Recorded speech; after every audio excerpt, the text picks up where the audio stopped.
Hello दोस्तों, exam tracker में आपका फिर से एक बार स्वागत है।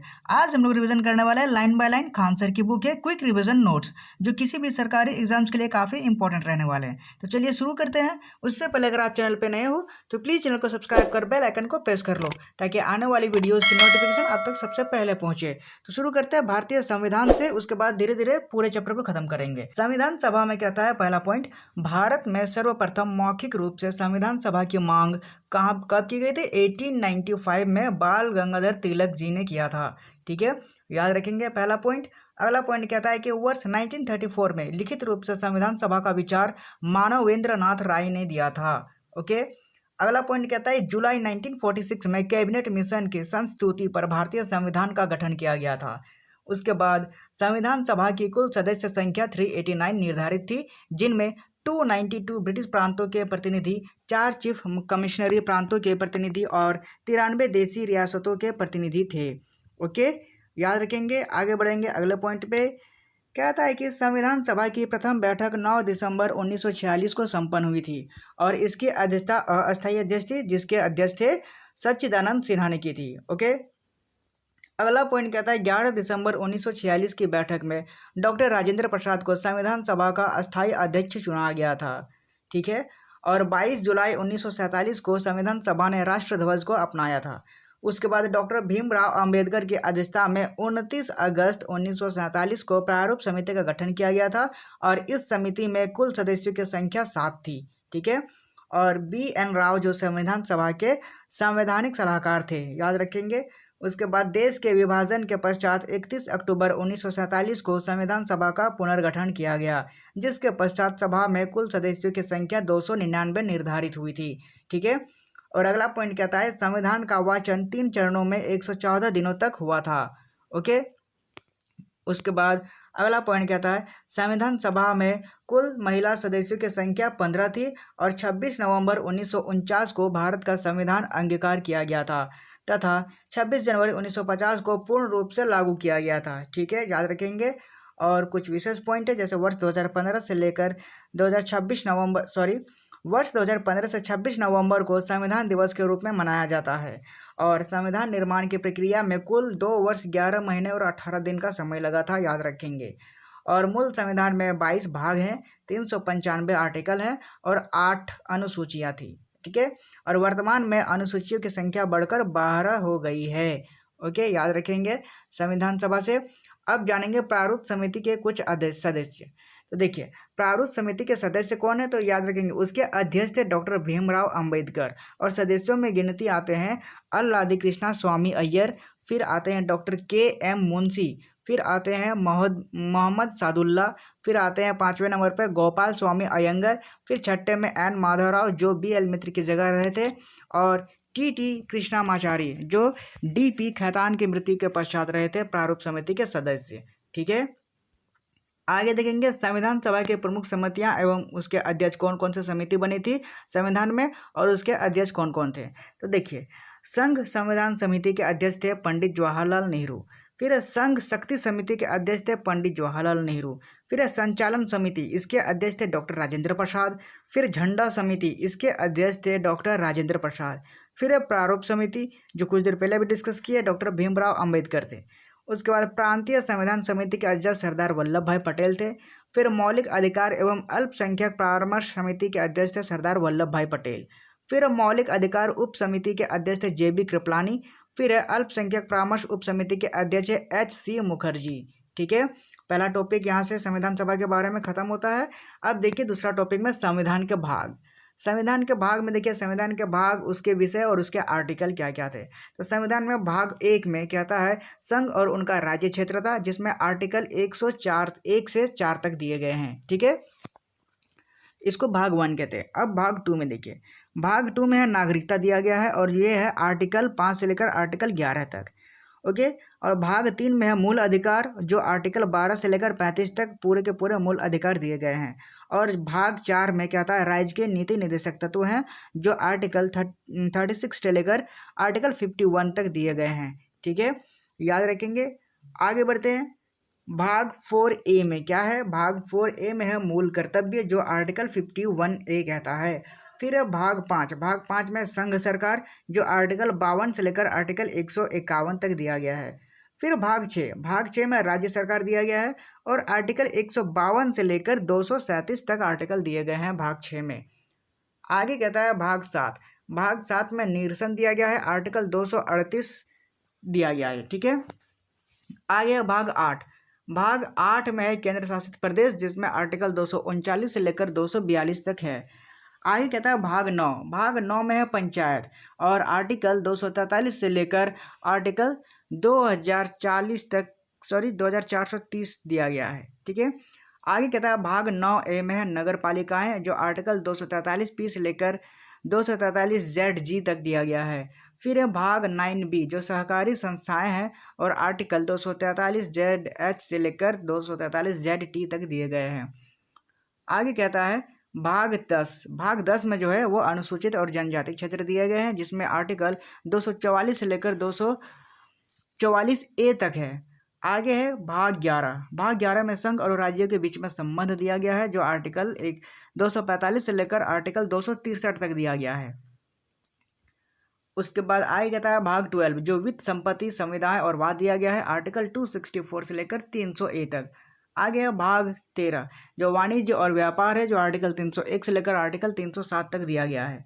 फिर है भाग 14 जो संघ और राज्यों के अधीन सेवाएं हैं और आर्टिकल 308 से लेकर आर्टिकल 323 तक दिया गया है। आगे कहता है भाग 14A में अधिकरण दिया गया है, जो आर्टिकल 323 से लेकर आर्टिकल 323B तक दिया गया है। उसके बाद भाग 15 में है निर्वाचन है, आर्टिकल 324 से लेकर आर्टिकल 329A तक। उसके बाद है भाग 16 में कुछ वर्गों के लिए विशेष उपबंध है, जो आर्टिकल 330 से लेकर आर्टिकल 342 तक दिए गए हैं। उसके बाद है भाग 17 जिसमें राजभाषा है, आर्टिकल 343 से लेकर आर्टिकल 351 तक। उसके बाद है भाग 18 जिसमें आपातकालीन का प्रावधान दिया गया है, आर्टिकल 352 से लेकर आर्टिकल 360 तक। फिर भाग 19 जिसमें प्रकीर्णन है और आर्टिकल 361 से लेकर 367 तक दिया गया है। आगे है भाग 20 में संविधान का संशोधन दिया गया है, जो आर्टिकल 368 कहता है। उसके बाद है भाग 21 जो अस्थायी संक्रमणकालीन और विशेष उपबंध है, जिसमें आर्टिकल 369 से लेकर 392 तक दिया गया है। उसके बाद है भाग 22 में क्या कहता है, संक्षिप्त नाम प्रारंभ हिंदी में प्राधिकृत पाठ और निरसन दिया गया, जो आर्टिकल 393 से लेकर 395 कहता है। ठीक है, अब तीसरे नंबर में देखिए कहता है संविधान की अनुसूचियां क्या क्या है।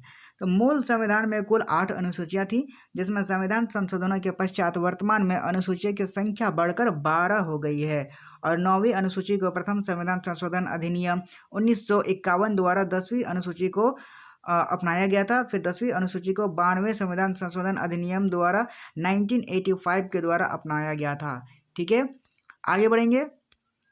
कहता है 11वीं अनुसूची को 73वें संविधान संशोधन 1992 द्वारा और 12वीं अनुसूची को 74वें संविधान संशोधन अधिनियम 1992 द्वारा जोड़ी गई थी। ठीक है, याद रखेंगे। अब देखिए अनुसूचिया में पहला अनुसूची क्या कहता है, इसके विषय थे भारत संघ के राज्य एवं संघ शासित क्षेत्र। फिर दूसरा अनुसूची था विभिन्न पदाधिकारियों के वेतन भत्ते पेंशन आदि से जुड़े प्रावधान। फिर तीसरा अनुसूची था विभिन्न पदाधिकारियों के शपथ और प्रतिज्ञान। फिर चौथी अनुसूची था विभिन्न राज्यों एवं संघ शासित क्षेत्रों का राज्यसभा में प्रतिनिधित्व का विवरण। फिर है 5वीं अनुसूची विभिन्न अनुसूचित क्षेत्रों और अनुसूचित जनजातियों का प्रशासन दिया गया है। फिर 6ठी अनुसूची में असम मेघालय त्रिपुरा और मिजोरम राज्यों के अनुसूचित क्षेत्रों का प्रशासन है। फिर 7वीं अनुसूची में है केंद्र और राज्यों के मध्य में शक्तियों का बंटवारा। फिर 8वीं अनुसूची में है संवैधानिक भाषाएं। फिर 9वीं अनुसूची में है भूमि सुधार कानून। फिर 10वीं अनुसूची में है दल बदल कानून और 11वीं अनुसूची में पंचायती राज संस्थाओं के कार्य शक्तियां और उसके कर्तव्य दिए गए हैं। और 12वीं अनुसूची में है शहरी राज्य संस्थाओं के कार्य और शक्तियां तथा उसके कर्तव्य दिए गए हैं। ठीक है, आगे बढ़ते हैं। आप जानेंगे संविधान के स्रोत कहाँ कहाँ से लिए गए हैं। तो देखिए संविधान के स्रोत, भारतीय संविधान का सबसे बड़ा स्रोत जो है वह भारत शासन अधिनियम 1935 है। ओके, और ब्रिटेन से क्या क्या लिए गए हैं आप देख लीजिए। पूछा जाता है एकल नागरिकता कहाँ से लिया गया है, ब्रिटेन से। फिर विधि का शासन लिया गया है। फिर विधि के समक्ष समता, संसदात्मक शासन व्यवस्था, द्विसदनीय व्यवस्था, रीट शक्तियाँ, महान्यायवादी का पद और बजट, ये सभी के सभी लिए गए हैं ब्रिटेन में। ठीक है, ब्रिटेन से। आज के तक मौलिक अधिकार प्रस्तावना, विधि का समान संरक्षण, न्यायपालिका की स्वतंत्रता, न्यायिक पुनरावलोकन, राष्ट्रपति पर महाभियोग प्रक्रिया, सुप्रीम कोर्ट एवं हाई कोर्ट के न्यायाधीशों को हटाने की प्रक्रिया, ये भी अमेरिका से लिया गया है। ठीक है। अब कहता है आयरलैंड से क्या क्या लिया गया है। तो देखिए, राज्य के नीति निर्देशक तत्व लिया गया है, राष्ट्रपति के निर्वाचन प्रक्रिया लिया गया है, राज्यसभा में सदस्यों का मनोनयन लिया गया है आयरलैंड से। फिर कहता है ऑस्ट्रेलिया से क्या क्या लिया गया है। तो अब देखिए ऑस्ट्रेलिया से क्या क्या लिया गया है। समवर्ती सूची लिया गया है, प्रस्तावना की भाषा लिया गया है, केंद्र और राज्य के बीच में संबंध लिया गया है और संयुक्त बैठक लिया गया है। कहाँ से? ऑस्ट्रेलिया से। अब देखिए कनाडा से क्या क्या लिया गया है। तो संघात्मक शासन व्यवस्था कनाडा से है, अवशिष्ट शक्तियां केंद्र में निहित, ये भी कनाडा से है, राज्यपाल की नियुक्ति, ये भी कनाडा से लिया गया है। आगे कहता है गणतंत्रात्मक शासन व्यवस्था, प्रस्तावना में वर्णित स्वतंत्रता और समता और बंधुत्व का विचार, ये लिया गया है फ्रांस से। फिर है संविधान संशोधन प्रक्रिया, फिर राज्यसभा के सदस्यों का निर्वाचन, ये दक्षिण अफ्रीका से लिया गया है। उसके बाद जर्मनी से क्या क्या लिया गया है। मौलिक अधिकारों के निलंबन से संबंधित आपातकालीन प्रावधान और मूलभूत ढांचा लिया गया है जर्मनी से। और रूस से लिया गया है मौलिक कर्तव्य, प्रस्तावना में वर्णित न्याय। ठीक है। और विधि द्वारा स्थापित प्रक्रिया जापान से लिया गया है। ठीक है, याद रखेंगे। अब देखिए पॉइंट नंबर 5 क्या कहता है। कहता है संविधान की उद्देशिका और प्रस्तावना क्या है। देखिए, संविधान की उद्देशिका और प्रस्तावना को संविधान की कुंजी कहा जाता है और पंडित जवाहरलाल नेहरू द्वारा 13 दिसंबर 1946 को प्रस्तुत किए गए उद्देशिका प्रस्ताव में जो संकल्प प्रस्तुत किए गए थे, उन्हें ही संविधान सभा द्वारा 22 जनवरी 1947 को संविधान की उद्देशिका में शामिल कर लिया गया था। ठीक है। क्या है? हम भारत के लोग भारत को एक संपूर्ण प्रभुत्व संपन्न समाजवादी पंथ निरपेक्ष लोकतंत्रात्मक गणराज्य बनने के लिए तथा इसके समस्त नागरिकों को सामाजिक, आर्थिक और राजनीतिक न्याय, विचार, अभिव्यक्ति, विश्वास, धर्म और उपासना की स्वतंत्रता, प्रतिष्ठा और अवसर की समता प्राप्त कराने के लिए तथा उन सब में व्यक्ति की गरिमा और राष्ट्र की एकता तथा अखंडता सुनिश्चित करने वाली बंधुता बढ़ाने के लिए दृढ़ संकल्प होकर अपनी इस संविधान सभा में आज दिनांक 26 नवंबर 1949 ईस्वी मिति मार्ग से शुक्ला सप्तमी संवत 2006 विक्रमी को एतद द्वारा इस संविधान को अंगीकृत, अधिनियमित और आत्मर्पित करते हैं। ये लिखा गया उसका उद्देश्य का। ओके। और आगे देखिए पॉइंट में क्या कहता है। 42वें संविधान संशोधन अधिनियम 1976 द्वारा प्रस्तावना में समाजवादी, पंथ निरपेक्ष और अखंडता शब्द जोड़े गए थे और ठाकुर दास भार्गव ने प्रस्तावना को संविधान की आत्मा कहा था। किसने? ठाकुर दास भार्गव ने। ठीक है, याद रखेंगे। आगे बढ़ेंगे। देखिए पॉइंट नंबर 6 क्या था। संघ एवं इसका क्षेत्र। तो संविधान का भाग 1 के अंतर्गत आर्टिकल 1 से 4 तक में संघ एवं इसके क्षेत्रों की चर्चा की गई है। फिर आर्टिकल 1 में कहा गया है कि इंडिया अर्थात भारत जो है वह राज्यों का संघ होगा। फिर आर्टिकल 2 और 3 संसद को यह अधिकार देता है कि वह विधि बनाकर संघ में नए राज्यों का प्रवेश व स्थापना, राज्यों का नाम परिवर्तन, सीमाओं का परिवर्तन या राज्यों का पुनर्गठन कर सकती है। फिर भाषा के आधार पर राज्यों का पुनर्गठन हेतु वर्ष 1948 में धर आयोग एवं JVP समिति का गठन किया गया था, परंतु इन समितियों ने भाषा के आधार पर राज्यों के गठन के मांग को अस्वीकार कर दिया गया था। फिर वर्ष 1953 में पोट्टी श्री रामुलु के आंदोलन के पश्चात तेलुगु भाषा के आधार पर आंध्र प्रदेश भाषा के आधार पर गठित होने वाला पहला राज्य बना। ठीक है। फिर 1953 में फजल अली की अध्यक्षता में गठित 3 सदस्यीय राज्य पुनर्गठन आयोग की सिफारिश पर 1 नवंबर 1956 को 14 राज्यों और 6 केंद्र शासित प्रदेशों का गठन किया गया था, जिसमें 14 राज्य कौन कौन से थे देख लीजिए। यूपी, बिहार, बम्बई, जम्मू कश्मीर, पंजाब, राजस्थान, मध्य प्रदेश, पश्चिम बंगाल, ओडिशा, मद्रास, केरल, मैसूर, असम और आंध्र प्रदेश था, जिसमें से 6 केंद्र शासित प्रदेश थे। एक दिल्ली, अंडमान निकोबार द्वीप समूह, लक्षद्वीप, मिनिकॉय, अमोनिया द्वीप समूह था, मणिपुर, त्रिपुरा और हिमाचल प्रदेश। उसके बाद विशेष जो है वर्ष 1973 में लक्षद्वीप, मिनिकॉय, अमीनो द्वीप समूह का नाम बदलकर लक्षद्वीप कर दिया गया था 1973 में। ठीक है, आगे बढ़ेंगे। अब देखिए 1956 के पश्चात गठित नवीन राज्यों का कब कब कौन कौन सा हुआ था उसके डेट दिए गए हैं। जैसे कि 1 मई 1960 को गुजरात बना था। ठीक है, महाराष्ट्र से अलग होकर। उसके बाद 1 दिसंबर 1963 को नागालैंड बना था। ठीक है, नागालैंड और आसाम बना था। 1 नवंबर 1966 को हरियाणा पंजाब बना था। 25 जनवरी 1971 को हिमाचल प्रदेश बना था। 21 जनवरी 1972 को मणिपुर बना था। 21 जनवरी 1972 को त्रिपुरा बना था। फिर 21 जनवरी 1972 को मेघालय भी बना था। ठीक है, आगे बढ़ेंगे। कहता है कि 16 मई 1975 को सिक्किम बना था, एक सहराज्य। फिर 20 फरवरी 1987 को मिजोरम बना था। फिर 20 फरवरी 1987 को अरुणाचल प्रदेश बना था। फिर 30 मई 1987 को गोवा राज्य बना था, 25वां राज्य जिसको कहते हैं। फिर 1 नवंबर 2000 को छत्तीसगढ़ बना था। फिर 9 नवंबर 2000 को उत्तराखंड बना था। और 15 नवंबर 2000 को झारखंड बना था, इनसे अलग होके, बिहार से अलग होके, उत्तराखंड यूपी से अलग होके, छत्तीसगढ़ मध्य प्रदेश से अलग होके। फिर 2 जून 2014 को तेलंगाना 29वां राज्य बना था, ये आंध्र प्रदेश से अलग होकर। ठीक है, अब देखिए केंद्र शासित प्रदेशों का गठन किया गया था। तो गठन वर्ष क्या है? 1 नवंबर 1956 को दिल्ली बना था। 1 नवंबर 1956 को लक्षद्वीप बना था। फिर 1 नवंबर 1956 को अंडमान निकोबार द्वीप समूह बना था। फिर 16 अगस्त 1962 को पुडुचेरी बना था।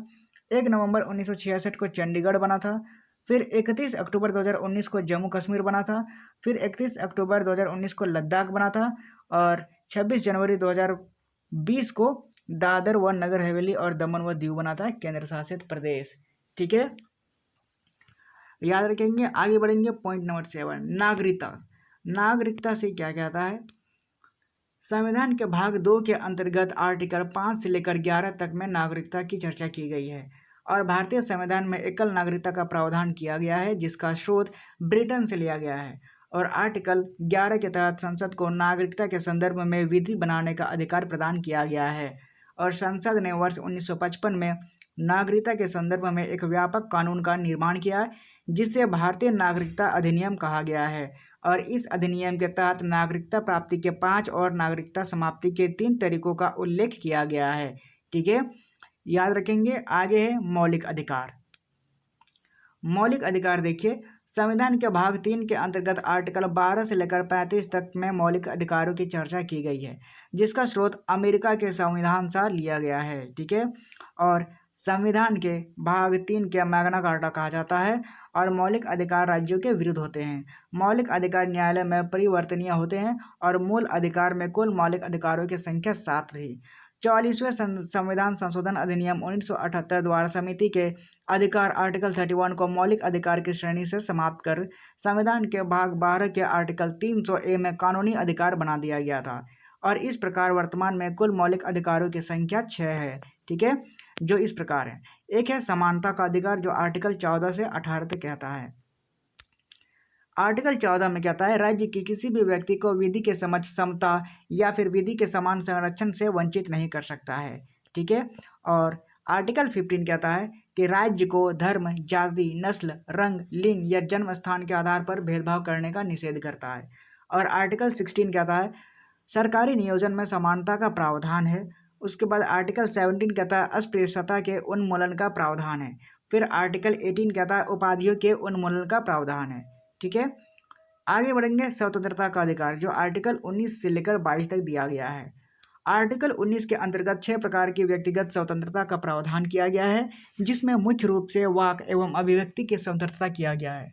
ठीक है, जो आर्टिकल 19(1) और ए शामिल है। आगे कहता है अभिव्यक्ति की स्वतंत्रता के अंतर्गत ही प्रेस की स्वतंत्रता निहित मानी जाती है। जो आर्टिकल 20 अब कहता है अपराधों के लिए दोष सिद्धि के संबंध में संरक्षण का प्रावधान है। फिर आर्टिकल 21 प्राण एवं दैहिक स्वतंत्रता के संरक्षण का प्रावधान दिया गया है। और आर्टिकल 21 के अंतर्गत ही निजता का अधिकार, जीवन साथी चुनने का अधिकार, सूचना पाने का अधिकार, पर्यावरण प्रदूषण के विरुद्ध अधिकार सम्मिलित किया गया है। ठीक है,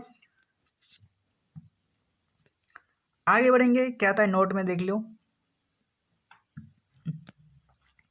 आर्टिकल 20 तथा आर्टिकल 21 के तहत प्राप्त मौलिक अधिकारों को किसी भी परिस्थिति में निलंबित नहीं किया जा सकता है। और आर्टिकल 21(a) कहता है 6 से लेकर 14 वर्ष के बच्चों को निःशुल्क तथा अनिवार्य प्राथमिक शिक्षा का अधिकार होना चाहिए। और इसे 86वें संविधान संशोधन अधिनियम 2002 द्वारा जोड़ा गया था। ओके, और आर्टिकल 22 कहता है कुछ दशाओं में गिरफ्तारी और निरोध से संरक्षण का प्रावधान दिया गया है। और किसी भी व्यक्ति की गिरफ्तारी के 24 घंटे के भीतर ही यात्रा के समय को छोड़कर निकटतम मजिस्ट्रेट के समक्ष प्रस्तुत करना अनिवार्य होता है। ठीक है, याद रखेंगे। आगे क्वेश्चन नंबर 3, पॉइंट नंबर में शोषण के विरुद्ध अधिकार जो आर्टिकल 23 से लेकर 24 दिया गया है। आर्टिकल 23 में कहता है कि मानव के दुर्व्यापार, बाल श्रम, बंधुआ मजदूरी और बेगारी आदि पर प्रतिबंध लगाना है। ठीक है। और आर्टिकल 24 कहता है कि 14 वर्ष से कम आयु के बच्चों के नियोजन पर प्रतिबंध लगाना है। और पॉइंट नंबर 4 कहता है धार्मिक स्वतंत्रता का अधिकार जो आर्टिकल 25 से 28 तक कहता है।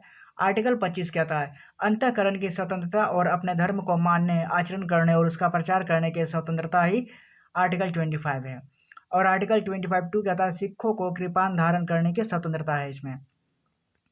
चलिए आगे बढ़ते हैं। पॉइंट नंबर 5 सांस्कृतिक एवं शिक्षा का अधिकार जो आर्टिकल 29 से 30 तक दिया गया है। यह अधिकार केवल भारतीय अल्पसंख्यकों को प्राप्त है। और आर्टिकल 29 कहता है अल्पसंख्यक वर्ग को अपनी लिपि, भाषा एवं संस्कृति के संरक्षण का अधिकार है। आर्टिकल 30 कहता है अल्पसंख्यक वर्गों को अल्पसंख्यक शिक्षण संस्थानों की स्थापना एवं संचालन का अधिकार है इसमें। और पॉइंट नंबर 6 कहता है संवैधानिक उपचारों का अधिकार जो आर्टिकल 32 कहता है। आर्टिकल 32 के तहत सर्वोच्च न्यायालय मौलिक अधिकारों को न्यायिक संरक्षण प्रदान करता है। जो डॉक्टर अंबेडकर ने आर्टिकल 32 को संविधान के हृदय एवं आत्मा कहा था। ठीक है। आगे है आर्टिकल 226 कहता है कि आर्टिकल 226 के तहत उच्च न्यायालय के मौलिक अधिकारों को न्यायिक संरक्षण प्रदान करता है। और मौलिक अधिकारों के न्यायिक संरक्षण में जारी किए गए विशेष आदेश को रीट या प्रादेश कहा जाता है। और ये मुख्यतः 5 प्रकार के होते हैं: बंदी प्रत्यक्षीकरण, परमादेश, प्रतिषेध, उत्प्रेषण और अधिकार परीक्षा। ठीक है। अब 9वें नंबर पे कहता है राज्य के नीति निर्देशक तत्व। देखिए संविधान के भाग 4 के अंतर्गत आर्टिकल 36 से लेकर 51 तक राज्य में नीति निर्देशक तत्व की चर्चा की गई है, जिसका स्रोत आयरलैंड से लिया गया है। और राज्य के नीति निर्देशक तत्व का उद्देश्य कल्याणकारी राज्य की स्थापना करना है। राज्य के नीति निर्देशक तत्व राज्य के विरुद्ध नहीं होते हैं, अपितु इनके कर्तव्य होते हैं। आर्टिकल 37 में कहता है यह प्रावधान है कि राज्य के नीति निर्देशक तत्व न्यायालय में परिवर्तनीय नहीं होंगे। ओके। आगे आर्टिकल 39 कहता है राज्य सभी नागरिकों के लिए आजीविका के पर्याप्त साधन उपलब्ध करने तथा स्त्री और पुरुषों के लिए समान कार्य के लिए समान वेतन को सुनिश्चित करेगा। ठीक है।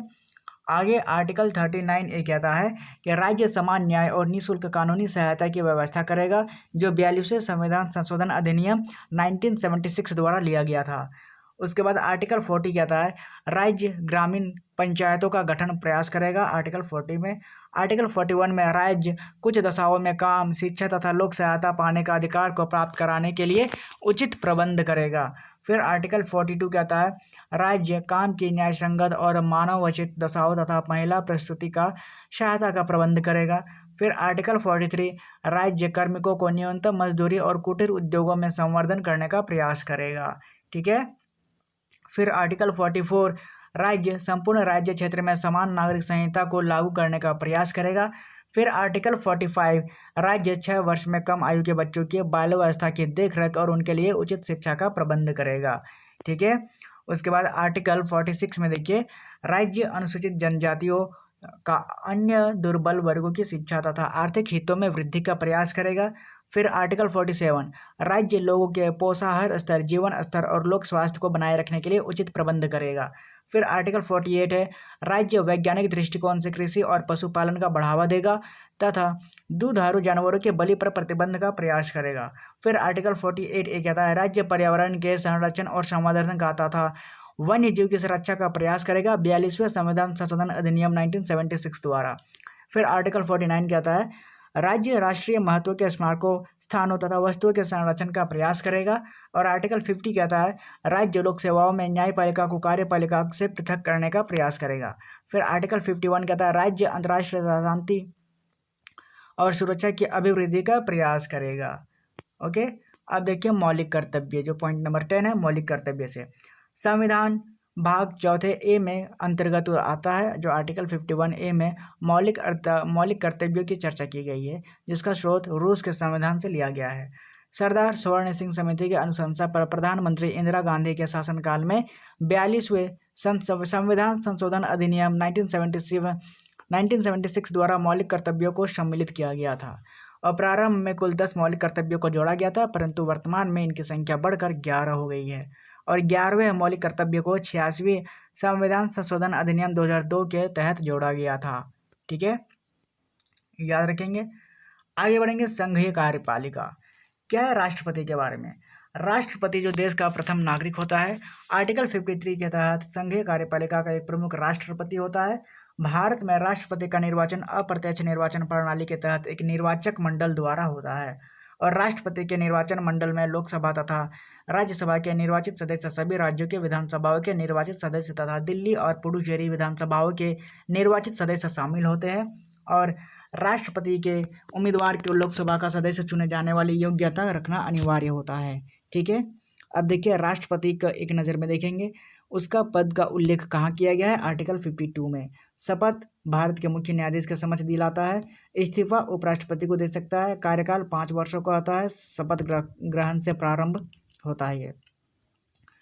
उसकी न्यूनतम आयु होती है 35 साल और उसके वेतन होते हैं 5 लाख प्रति महीना। ठीक है, अब देखिए अगला पॉइंट क्या था? राष्ट्रपति को पद से हटाने की प्रक्रिया को महाभियोग कहा जाता है, जिसे अमेरिका के संविधान से लिया गया है। और महाभियोग प्रक्रिया आर्टिकल 61 के संसद के किसी भी सदन से प्रारंभ की जा सकती है।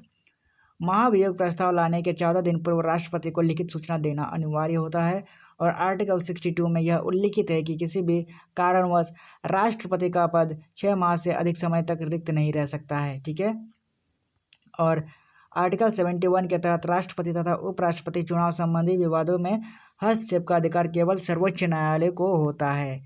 ठीक है, आगे बढ़ेंगे। राष्ट्रपति के कार्य एवं उसकी शक्तियाँ।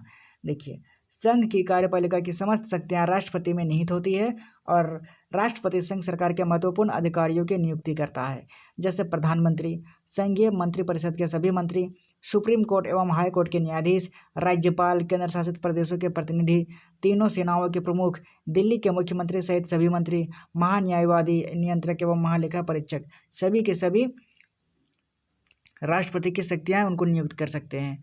आगे पॉइंट में कहता है कि राष्ट्रपति तीनों सेनाओं का प्रमुख या अध्यक्ष होता है और आर्टिकल 72 के तहत राष्ट्रपति को न्यायालय द्वारा दी गई सजा या फिर दंड के मामले में क्षमादान शक्ति प्रदान है। और आर्टिकल 80 के तहत राष्ट्रपति को राज्यसभा में 12 सदस्यों के मनोनयन का अधिकार प्राप्त है, जो कला, विज्ञान, साहित्य या समाज सेवा के क्षेत्र से जुड़े होते हैं। ठीक है, और आर्टिकल 85 के तहत राष्ट्रपति को संसद सत्र को आहूत करने, सत्रावसान करने और लोकसभा के विघटन का अधिकार प्राप्त होता है। और आर्टिकल 108 के तहत राष्ट्रपति को संसद के दोनों सदनों का संयुक्त अधिवेशन से बुलाने का अधिकार प्राप्त है, जिसकी अध्यक्षता लोकसभा अध्यक्ष करता है। ठीक है, और आर्टिकल 111 के तहत राष्ट्रपति को संसद के दोनों सदनों द्वारा पारित विधेयक वीटो निषेधाधिकार शक्ति का अधिकार प्राप्त है, जो 3 प्रकार का होता है: अत्यंतिक, निलंबनकारी और जेबी वीटो। ठीक है, आगे बढ़ेंगे। क्या था? आर्टिकल 123 के तहत राष्ट्रपति संसद का सत्र न चलने की स्थिति में अध्यादेश जारी कर सकता है और आर्टिकल 143 के तहत राष्ट्रपति किसी भी विधिक मामले में सर्वोच्च न्यायालय से परामर्श ले सकता है। फिर कहता है आर्टिकल 280, उसके तहत राष्ट्रपति प्रत्येक 5वें वर्ष में वित्त आयोग का गठन कर सकता है। आर्टिकल 280 कहता है। फिर आपातकालीन की स्थिति में राष्ट्रपति को विशेष शक्तियाँ प्रदान की गई है, जैसे कि आर्टिकल 352 के तहत युद्ध, बाहरी आक्रमण और सशस्त्र विद्रोह के दौरान राष्ट्रपति जो राष्ट्रीय आपातकाल की घोषणा कर सकता है।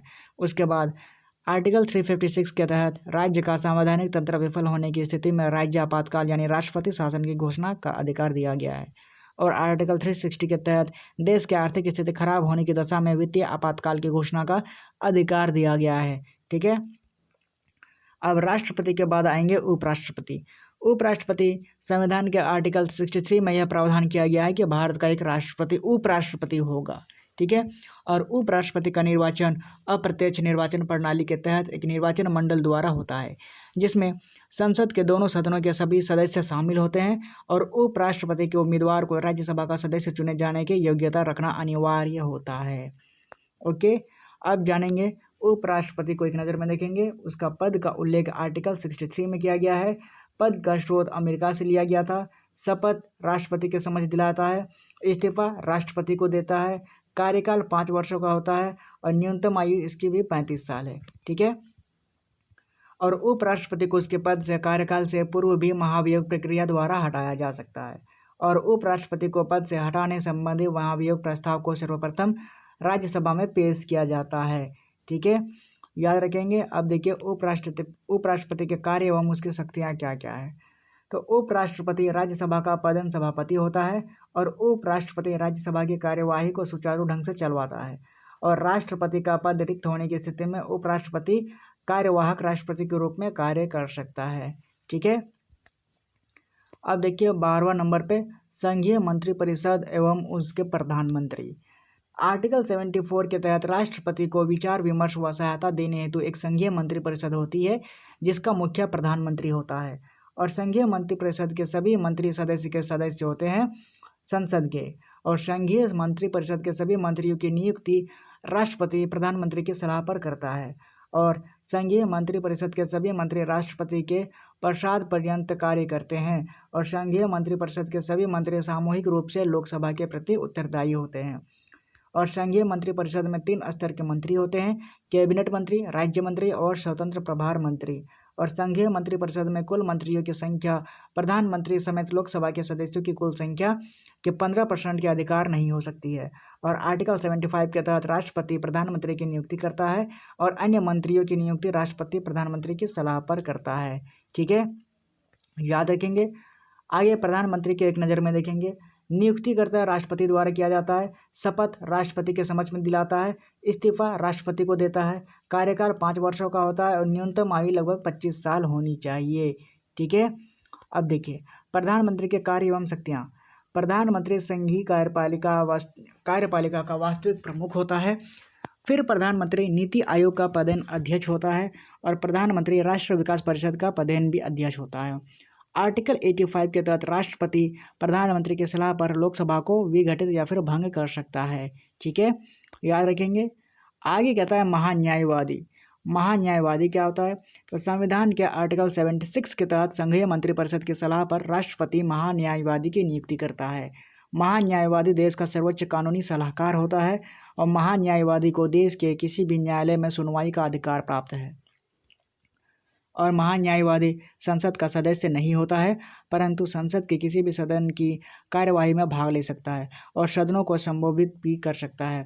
महान्यायवादी सदन में मत का प्रयोग नहीं कर सकता है और महान्यायवादी की पद की योग्यताएं सर्वोच्च न्यायालय के न्यायाधीशों के समान होती है।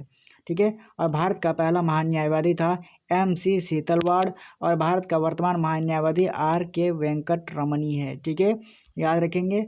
आगे बढ़ेंगे। नियंत्रक एवं महालेखा परीक्षक ये क्या होता है?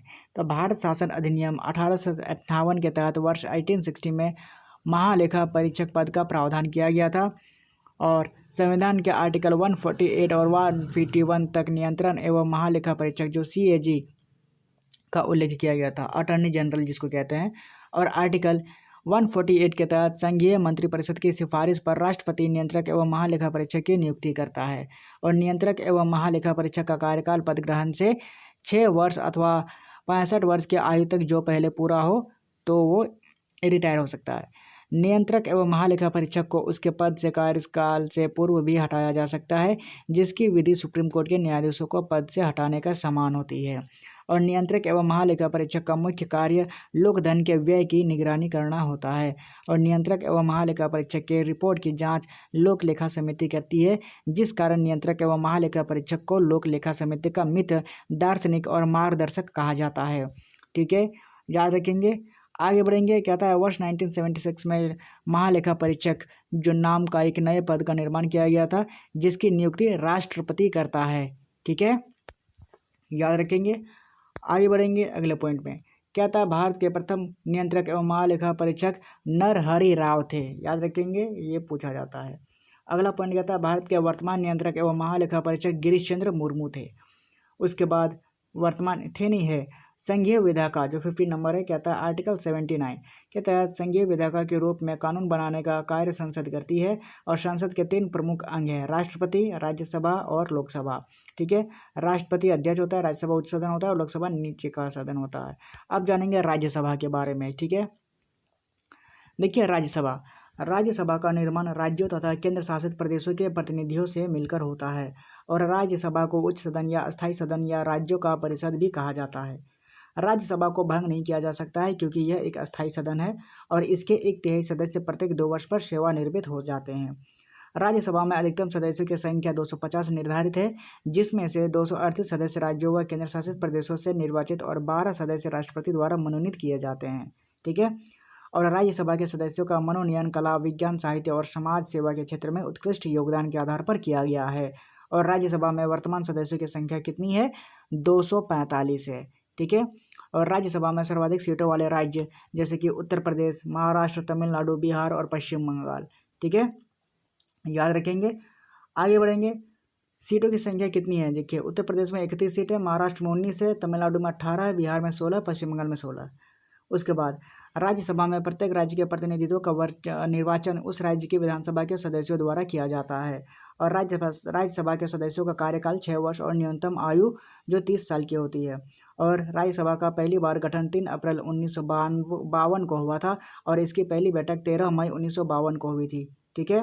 और उपराष्ट्रपति राज्यसभा का प्रधान सभापति होता है, परंतु राज्यसभा का सदस्य नहीं होता है। और राज्यसभा अपने सदस्यों में एक उपसभापति का एक चुनाव करती है। और राज्यसभा के प्रथम सभापति डॉक्टर सर्वपल्ली राधाकृष्णन और प्रथम उपसभापति SV कृष्णमूर्ति थे। ठीक है, याद रखेंगे। और आगे कहता है कि राज्यसभा की प्रथम महिला उपसभापति वायलेट अलवा थी। और राज्यसभा के वर्तमान सभापति जगदीप धनखड़ और वर्तमान उपसभापति है हरिवंश नारायण। ठीक है, याद रखेंगे। आगे बढ़ेंगे। अगले पॉइंट पे कहता है लोकसभा। ठीक है, देखिए लोकसभा के बारे में। लोकसभा का विसंगठन सार्वभौम वयस्क मताधिकार के आधार पर प्रत्यक्ष चुनाव द्वारा चुने गए प्रतिनिधियों से किया जाता है। और लोकसभा को निम्न सदन या फिर अस्थायी सदन या जनता का सदन भी कहा जाता है। लोकसभा में अधिकतम सदस्यों की संख्या 550 निर्धारित है, जिसमें से 530 सदस्य राज्य और 20 सदस्य केंद्र शासित प्रदेशों से निर्वाचित होते हैं। लोकसभा में वर्तमान सदस्यों की संख्या 543 है। और लोकसभा में सर्वाधिक सीटों वाले राज्य जो होते हैं वो उत्तर प्रदेश में 80 है, महाराष्ट्र में 48 है, पश्चिम बंगाल में 42 है, बिहार में 40 है और तमिलनाडु में 39 है। ये सबसे ज़्यादा सीट हैं लोकसभा के इन राज्यों में। आगे कहता है कि लोकसभा के सदस्यों का कार्यकाल जो होता है वह 5 वर्षों का होता है और इसकी न्यूनतम आयु जो होती है 25 साल की होती है। राष्ट्रीय आपातकाल के दौरान लोकसभा के कार्यकाल को एक बार में 1 वर्ष के लिए बढ़ाया जा सकता है। वर्ष 1973 में 42वें संविधान संशोधन अधिनियम द्वारा लोकसभा के कार्यकाल को 5 वर्ष से बढ़ाकर 6 वर्ष कर दिया गया था, परंतु वर्ष 1978 में 44वें संविधान संशोधन अधिनियम द्वारा लोकसभा के कार्यकाल को 6 वर्ष से घटाकर पुनः 5 वर्ष कर दिया गया। ठीक है, याद रखेंगे। आगे बढ़ेंगे। कहता है कि लोकसभा अपने सदस्यों में से एक अध्यक्ष तथा एक उपाध्यक्ष का चुनाव करती है और संयुक्त अधिवेशन की अध्यक्षता सदैव लोकसभा अध्यक्ष करता है। कोई विधेयक धन विधेयक है या नहीं, इसका निर्णय सदैव लोकसभा अध्यक्ष करता है। ठीक है, उसके बाद धन विधेयक सदैव लोकसभा में प्रस्तुत होता है, परंतु राज्यसभा धन विधेयक को अधिकतम 14 दिनों तक रोक सकती है। कितने दिनों तक? 14 दिनों तक। और पहली लोकसभा का गठन जो है 1952 में हुआ था। वर्तमान में 17वीं जो 19 से लेकर 24 तक लोकसभा कार्यरत है। लोकसभा के प्रथम अध्यक्ष जो गणेश वासुदेव मावलंकर है, पहली महिला अध्यक्ष मीरा कुमार थी। और इसके अतिरिक्त सुमित्रा महाजन भी लोकसभा अध्यक्ष रह चुकी हैं। लोकसभा के प्रथम उपाध्यक्ष अनंत श्यामन अयंगर थे और वर्तमान लोकसभा के अध्यक्ष हैं ओम बिरला। ठीक है, आगे संसद के संबंधी महत्वपूर्ण तथ्य क्या क्या है, याद रखिए। संसद का कोई भी सदस्य यदि बिना किसी पूर्व सूचना के 60 दिनों तक अनुपस्थित रहता है तो इसकी सदस्यता समाप्त की जा सकती है। उसके बाद संसद के सदनों में कोरम कुल सदस्य का 1/10वां भाग होता है। और साधारणतः वर्ष में 3 बार संसद सत्र आयोजित होते हैं। बजट सत्र होता है, मानसून सत्र होता है और शीतकालीन सत्र होता है। ठीक है, आगे बढ़ेंगे। अगला पॉइंट में कहता है संसद के 2 सत्रों के बीच में किसी भी स्थिति में 6 माह से अधिक का अंतराल नहीं होना चाहिए। और संसद में सदनों की कार्यवाही का पहला घंटा जो होता है वो 11 से 12 बजे तक जो होता है वो प्रश्नकाल कहलाता है। और संसदीय कार्यवाही में शून्यकाल भारत की देन है जो प्रश्नकाल के तुरंत बाद होता है। ठीक है, प्रश्नकाल के तुरंत बाद 12 बजे से लेकर 1 बजे तक होता है। और अविश्वास प्रस्ताव प्रस्तुत करने के लिए संसद के 50 सदस्यों का अनुसमर्थन अनिवार्य होता है। संसदीय इतिहास में अब तक 3 बार 1961 में हुआ था, 1978 में हुआ था और 2002 में संयुक्त अधिवेशन से बुलाया जा चुका है। अब देखिए प्रमुख संसदीय समितियां क्या क्या थी। तो लोक लेखा समिति थी और इसका गठन किया गया था 1951 में। 1921 में भारत सरकार अधिनियम 1919 के तहत। फिर इसके कुल सदस्य थे 22, जो लोकसभा में 15 थे और राज्यसभा में 7 थे। कार्य इसके CAG की रिपोर्ट की जाँच करना था। ठीक है, उसके बाद वर्तमान अध्यक्ष इसके कौन है? अधीर रंजन चौधरी। फिर प्राक्कलन समिति, प्राक्कलन समिति इसका गठन किया गया था 1950 में, जॉन मथाई की सिफारिश पर किया गया था और इसके सदस्य केवल 30 हैं जो सिर्फ लोकसभा से हैं और इसका कार्य है बजट के अनुमानों की जांच करना और इसका वर्तमान अध्यक्ष कौन है? डॉक्टर संजय जायसवाल।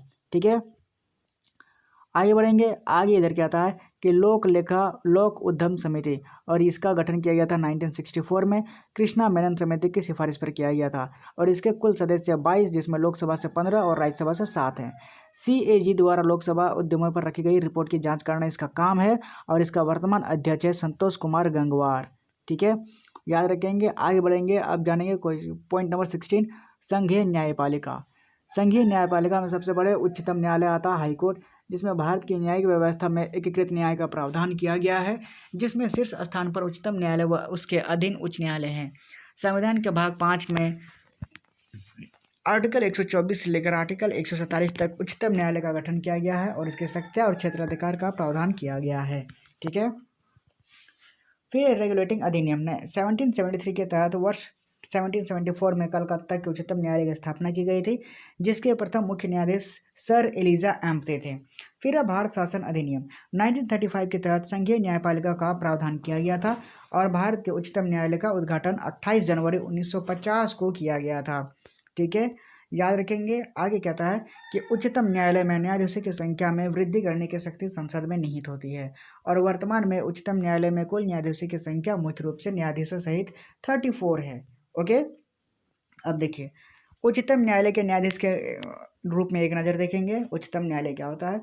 इसकी नियुक्ति करता है राष्ट्रपति द्वारा, फिर पदच्युत प्रक्रिया होती है संसद को असमर्थता के आधार पर करता है, शपथ राष्ट्रपति के समक्ष ये लेता है, इस्तीफा राष्ट्रपति को दे सकता है, कार्यकाल निर्धारित नहीं है इसकी, अधिकतम आयु 65 वर्ष की है और वेतन के मुख्य न्यायाधीश को 2.8 लाख प्रतिमाह है और अन्य न्यायाधीशों को 2.5 लाख प्रतिमाह है। ठीक है, याद रखेंगे। आगे देखिए, आगे पॉइंट में कहता है कि उच्चतम न्यायालय का एक न्यायाधीश बनने के लिए किसी भी व्यक्ति को भारत का नागरिक होना चाहिए और वह व्यक्ति किसी भी उच्च न्यायालय में कम से कम 5 वर्षों तक न्यायाधीश रहा हो या फिर उससे उच्च न्यायालय या फिर विभिन्न न्यायालय को मिलाकर 10 वर्ष तक वकील होना चाहिए या फिर राष्ट्रपति की नज़र में विधिवक्ता हो। आगे कहता है कि उच्चतम न्यायालय के प्रथम भारतीय मुख्य न्यायाधीश हीरालाल जे कानिया थे और उच्चतम न्यायालय के वर्तमान मुख्य न्यायाधीश धनंजय यशवंत चंद्रचूड़ हैं। ओके, याद रखेंगे वर्तमान के। अब पॉइंट नंबर 17 में राज्य कार्यपालिका क्या कहता है? राज्य कार्यपालिका मतलब राज्यपाल के बारे में जानेंगे। राज्यपाल जो होता है राज्य का प्रथम नागरिक होता है जो संवैधानिक का प्रमुख होता है और आर्टिकल 153 के तहत प्रत्येक राज्य में राज्यपाल का प्रावधान किया गया है और एक राज्यपाल को 2 या 2 से अधिक राज्यों का राज्यपाल नियुक्त किया जा सकता है। राज्यपाल राष्ट्रपति के प्रसाद पर्यंत कार्य करता है और राज्यपाल को देखेंगे एक नज़र में पद का उल्लेख करता है आर्टिकल 153, पद का स्रोत लिया गया है कनाडा के से और नियुक्ति करता है राष्ट्रपति द्वारा जो केंद्रीय मंत्रिपरिषद की सिफारिश पर करते हैं और पदच्युत होता है राष्ट्रपति द्वारा, वह भी केंद्रीय मंत्रिपरिषद की सिफारिश पर होता है। शपथ या हाई कोर्ट के मुख्य न्यायाधीश का समझ लेंगे और इस्तीफा जो राष्ट्रपति को दे सकता है। कार्यकाल इसका भी 5 वर्ष का होता है और न्यूनतम आयु इसकी होती है 35 साल की उम्र। ठीक है, और इसका वेतन है 3.5 लाख प्रतिमाह। जो राज्यपाल है उसका वेतन जो है 3.5 लाख प्रतिमाह कमाता है। ठीक है, याद रखेंगे। आगे बढ़ेंगे, राज्यपाल के कुछ कार्य एवं उसके शक्तियाँ के बारे में जानेंगे। राज्यपाल जो है राज्य के कार्यपालिका और विधायिका का प्रमुख होता है। फिर राज्यपाल राज्य सरकार के महत्वपूर्ण अधिकारियों की नियुक्ति करता है जैसे कि मुख्यमंत्री, राज्य मंत्रिपरिषद के सभी मंत्री, महाधिवक्ता, राज्य संबंधित संस्थाओं के अध्यक्ष एवं सदस्यों की नियुक्ति करता है। फिर राज्यपाल राज्य विश्वविद्यालय का कुल अधिपति होता है और आर्टिकल 161 के तहत राज्यपाल न्यायालय द्वारा दी गई सजा को कम अथवा पूर्णतः माफ कर सकता है और इसे राज्यपाल की क्षमादान शक्ति कहा जाता है। ठीक है, और आर्टिकल 171 के तहत राज्यपाल विधान परिषद की कुल सदस्य संख्या का 1/6 भाग सदस्यों को मनोनीत करता है जिनका कला, विज्ञान, साहित्य, समाज सेवा एवं सहकारिता के क्षेत्र में उत्कृष्ट योगदान होता है। ठीक है, और आर्टिकल 174 के तहत राज्यपाल मुख्यमंत्री की सिफारिश पर विधानसभा को भंग या फिर विघटित कर सकती है। आर्टिकल 200 के तहत राज्यपाल जो है राज्य विधानमंडल द्वारा पारित विधेयकों पर वीटो शक्ति का प्रयोग करके विधेयक को राष्ट्रपति के पास आरक्षित कर सकता है, ये रिजर्वेशन कर सकता है। फिर आर्टिकल 213 कहता है कि राज्यपाल जो है राज्य विधानमंडल का सत्र न चलने की स्थिति में राज्य सूची के किसी भी विषय पर अध्यादेश जारी कर सकता है। और आर्टिकल 356 कहता है कि राज्यपाल की सिफारिश पर राष्ट्रपति जो है राज्य आपातकाल या फिर राष्ट्रपति शासन की घोषणा कर सकता है। ठीक है, पॉइंट नंबर 18 में जानेंगे राज्य के मंत्रिपरिषद एवं उसके मुख्यमंत्री के बारे में। आर्टिकल 163 के तहत राज्यपाल को विचार विमर्श व सहायता देने हेतु एक राज्य मंत्रिपरिषद का गठन किया जाता है, जिसका मुख्यमंत्री होता है। और राज्य मंत्रिपरिषद के सभी मंत्री राज्य विधानमंडल के सदस्य होते हैं और राज्य मंत्रिपरिषद के सभी मंत्री राज्यपाल के प्रसाद पर्यंत कार्य करते हैं। राज्य मंत्रिपरिषद के सभी मंत्री सामूहिक रूप से विधानसभा के प्रति उत्तरदायी होते हैं। और आर्टिकल 164 के तहत राज्यपाल राज्य के मुख्यमंत्री की नियुक्ति करता है, जबकि अन्य सभी मंत्रियों की नियुक्ति राज्यपाल मुख्यमंत्री की सलाह पर करता है। और मुख्यमंत्री सहित सभी मंत्रियों की न्यूनतम आयु जो होती है वो 25 साल होती है और मुख्यमंत्री का कार्यकाल सामान्यतः 5 वर्ष का होता है। मुख्यमंत्री राज्य की कार्यपालिका का वास्तविक प्रमुख होता है। ठीक है, याद रखेंगे। आगे बढ़ेंगे पॉइंट नंबर 19, महाधिवक्ता जो होता है वह संविधान के आर्टिकल 165 के तहत प्रत्येक राज्य के लिए महाधिवक्ता के पद का प्रावधान किया गया है। ओके, और इधर देखिए, महाधिवक्ता की नियुक्ति राज्य मंत्रिपरिषद की सलाह पर राज्यपाल करता है और यह राज्यपाल के प्रसाद पर्यंत पद धारण करता है। महाधिवक्ता राज्य का प्रथम और सर्वोच्च कानूनी सलाहकार होता है और महाधिवक्ता को देश के किसी भी न्यायालय में सुनवाई का अधिकार प्राप्त होता है। महाधिवक्ता राज्य विधानमंडल के किसी भी सदस्य नहीं होता है, परंतु सदनों की कार्यवाही में भाग ले सकता है और सदनों को संबोधित भी कर सकता है। आगे, महाधिवक्ता सदन में मत का प्रयोग नहीं कर सकता है और महाधिवक्ता के पद की योग्यता उच्च न्यायालय के न्यायाधीशों के समान होती है। ठीक है, अब जाएंगे 20वें पॉइंट पे, राज्य विधायिका के बारे में। आर्टिकल 168 के तहत राज्य विधायिका के रूप में कानून बनाने का कार्य राज्य विधानमंडल करती है और राज्य विधानमंडल के 3 प्रमुख अंग होते हैं, एक होता है राज्यपाल, एक होता है विधान परिषद और एक होता है विधानसभा। ठीक है, याद रखेंगे। अब देखिए 21वें पॉइंट पे विधानसभा के बारे में कहता है कि विधानसभा को निम्न अथवा अस्थायी सदन भी कहा जाता है। मुख्यमंत्री की सिफारिश पर राज्यपाल किसी भी समय विधानसभा को भंग या फिर विघटित कर सकता है, जिस कारण विधानसभा को अस्थायी सदन कहा जाता है। किसी राज्य के विधानसभा में अधिकतम सदस्यों की संख्या 500 और न्यूनतम सदस्यों की संख्या 60 होती है और देश की 4 विधानसभाएं न्यूनतम सदस्य संख्या अपवाद है, जैसे कि गोवा में 40 है, मिजोरम में 40 है, सिक्किम में 32 है और पुडुचेरी में 30 है। ठीक है, अब सर्वाधिक विधानसभा के सीटों वाला राज्य कौन कौन सा है, तो यूपी है जिसमें 403 सीट है, पश्चिम बंगाल में 294 है, महाराष्ट्र में 288 और बिहार में 243 है। अब देश के 3 केंद्र शासित प्रदेश में जिसमें सबसे ज़्यादा सीटें हैं, जम्मू कश्मीर में 114, दिल्ली में 70, पुडुचेरी में 30 में ही विधानसभा के गठन का प्रावधान किया गया है। आर्टिकल 332 के तहत विधानसभाओं में जनसंख्या के आधार पर अनुसूचित जातियों एवं जनजातियों को सीटों का आरक्षण किया गया है और विधानसभा के सदस्यों का कार्यकाल जो होता है वो 5 वर्ष और न्यूनतम आयु जो होती है वो 25 वर्ष की होती है।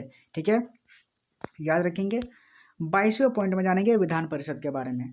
विधान परिषद को उच्च अथवा अस्थायी सदन कहा जाता है और विधान परिषद एकमात्र ऐसा सदन होता है जिसे भंग कभी नहीं किया जा सकता है, परंतु समाप्त किया जा सकता है। ठीक है, याद रखेंगे।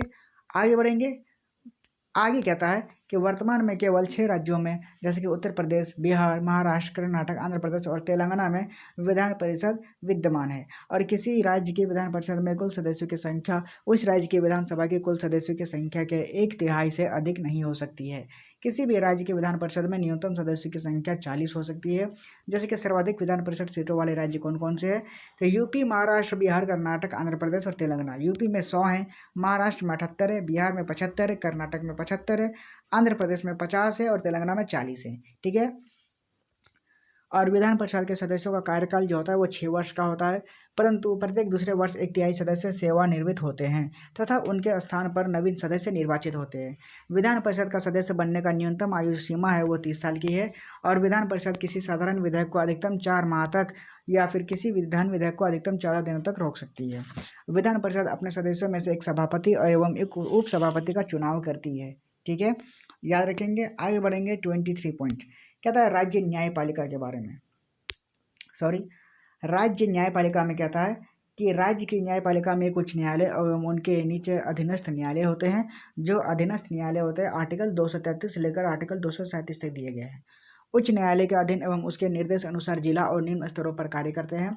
उच्च न्यायालय जो होता है राज्य के न्यायिक प्रशासन में उच्च न्यायालय आर्टिकल 214 से लेकर आर्टिकल 232 की स्थिति शीर्ष पर होती है। भारत के सर्वप्रथम उच्च न्यायालय की स्थापना 1862 में कलकत्ता में हुई थी। तत्पश्चात इसकी वर्ष बम्बई और मद्रास में भी उच्च न्यायालय की स्थापना की गई थी। ठीक है। और देश के चौथे उच्च न्यायालय की स्थापना 1866 में इलाहाबाद में हुई थी और संविधान के आर्टिकल 214 के तहत प्रत्येक राज्य के लिए एक उच्च न्यायालय की व्यवस्था की गई थी। 7वें संविधान संशोधन अधिनियम 1956 के तहत यह प्रावधान किया गया था कि उच्च न्यायालय 2 या 2 से अधिक राज्यों एवं संघ एवं राज्य क्षेत्र के लिए साझा उच्च न्यायालय बन सकता है। और वर्तमान में कुल उच्च न्यायालय की संख्या कितनी है? तो 25 है। ठीक है, याद रखेंगे। आगे बढ़ेंगे, उच्च न्यायालय के न्यायाधीश के पर एक नज़र डालेंगे। उसकी नियुक्ति करता है राष्ट्रपति द्वारा। पदच्युत होता है संसद को। शपथ राज्यपाल के समक्ष दिलाता है। इस्तीफा राष्ट्रपति को दे सकता है। कार्यकाल निर्धारित नहीं है इसकी। अधिकतम आयु 62 साल की होती है और वेतन इसके मुख्य न्यायाधीश की 2.5 लाख प्रतिमाह होती है और अन्य न्यायाधीश की 2.25 लाख प्रतिमाह होती है। ठीक है, आगे बढ़ेंगे। उच्च न्यायालय का न्यायाधीश बनने के लिए किसी भी व्यक्ति को भारत का नागरिक होना चाहिए और वह व्यक्ति किसी भी निम्न न्यायालय में कम से कम 10 वर्ष तक न्यायाधीश हो रहा हो या फिर उच्च न्यायालय या फिर विभिन्न न्यायालयों में मिलकर 10 वर्ष तक वकील रहा हो। ठीक है, याद रखेंगे। आगे 24वां स्थानीय स्वशासन क्या कहता है? पंचायत में लॉर्ड रिपन को भारतीय स्थानीय स्वशासन का जनक माना जाता है। 1882 के रिपन प्रस्ताव को भारतीय स्वशासन का मैग्ना कार्टा कहा जाता है। आर्टिकल 40 में ग्राम पंचायतों का गठन करना राज्यों का कर्तव्य बताया गया है, जो गांधीवादी विचारधारा से संबंधित है। जनवरी 1957 में बलवंत राय मेहता समिति का गठन किया गया था और इस समिति ने त्रिस्तरीय पंचायती राज व्यवस्था की सिफारिश की थी। 2 अक्टूबर 1959 को बलवंत राय मेहता समिति की सिफारिश पर पंडित नेहरू ने राजस्थान के नागौर जिले के बांगड़ी गांव में सर्वप्रथम त्रिस्तरीय पंचायती राज व्यवस्था शुरुआत की थी। ठीक है, याद रखेंगे, राजस्थान में पूछा जाता है। और वर्ष 1977 में अशोक मेहता समिति का गठन किया गया था, जिसका उद्देश्य पंचायती राज व्यवस्था में उत्पन्न कमियों से दूर करना था और इस समिति ने द्विस्तरीय पंचायती राज व्यवस्था की सिफारिश की थी। आगे बढ़ेंगे, कहता है वर्ष 1986 में प्रधानमंत्री राजीव गांधी के शासनकाल में लक्ष्मीमल सिंघवी समिति का गठन किया गया था और 73वें संविधान संशोधन अधिनियम 1992 के तहत संविधान के भाग 9 के आर्टिकल 243 से आर्टिकल 243 तक ग्रामीण पंचायत राज व्यवस्था को स्थापित किया गया था। संविधान के भाग 9 में कुल आर्टिकलों की संख्या जो है वो 16 है और इसके साथ ही ग्राम स्तर के पंचायत के कार्य, शक्तियाँ तथा कर्तव्यों का उल्लेख संविधान की 11वीं अनुसूची में किया गया था और इस अनुसूची में कुल 29 विषय हैं। कितने हैं? 29 विषय हैं। ठीक है, आगे बढ़ेंगे। कहता है भारत का एकमात्र राज्य आंध्र प्रदेश है जहां अल्पसंख्यकों को पंचायतों के में आरक्षण दिया गया है। उत्तर प्रदेश में महिलाओं को 1/3 सीटों का आरक्षण प्रदान किया गया है और मध्य प्रदेश, बिहार, उत्तराखंड में महिलाओं के लिए 1/2 सीटों का आरक्षण किया गया है। भारत में पंचायती राज व्यवस्था का वास्तुकार बलवंत राय मेहता को माना जाता है और स्थानीय स्वशासन राज्य सूची का विषय है। ठीक है, और पंचायती राज का सदस्य बनने की न्यूनतम आयु 21 वर्ष की होती है। अरुणाचल प्रदेश एकमात्र ऐसा राज्य है जहां पर अनुसूचित जाति को सीटों का आरक्षण नहीं दिया गया है और मेघालय, मिजोरम तथा नागालैंड में पंचायतों का गठन नहीं किया गया है। इन राज्यों में से क्षेत्रीय जनजातीय परिषद कार्यरत है, जो 24 अप्रैल को प्रत्येक वर्ष राष्ट्रीय पंचायती राज दिवस के रूप में मनाया जाता है। ठीक है, आगे बढ़ेंगे। उत्तर प्रदेश में पंचायत विधि जो संशोधन है विधेयक वर्ष 1994 में पारित किया गया था, जो 22 अप्रैल 1994 को लागू हुआ था। स्वतंत्र भारत के प्रथम पंचायती राज्य मंत्री सुरेंद्र नाथ कुमार डे थे।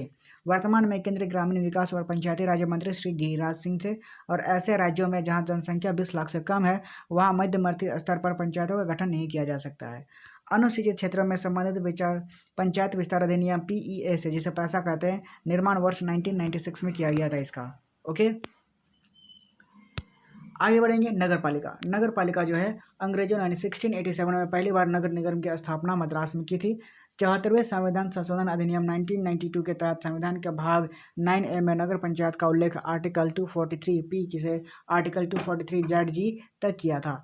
संविधान के भाग 9A में कुल आर्टिकलों की संख्या कितनी है? तो 18 है और इसके साथ ही नगर स्तर की पंचायतों के कार्य, शक्तियाँ तथा कर्तव्यों का उल्लेख संविधान के 12वीं अनुसूची में किया गया था।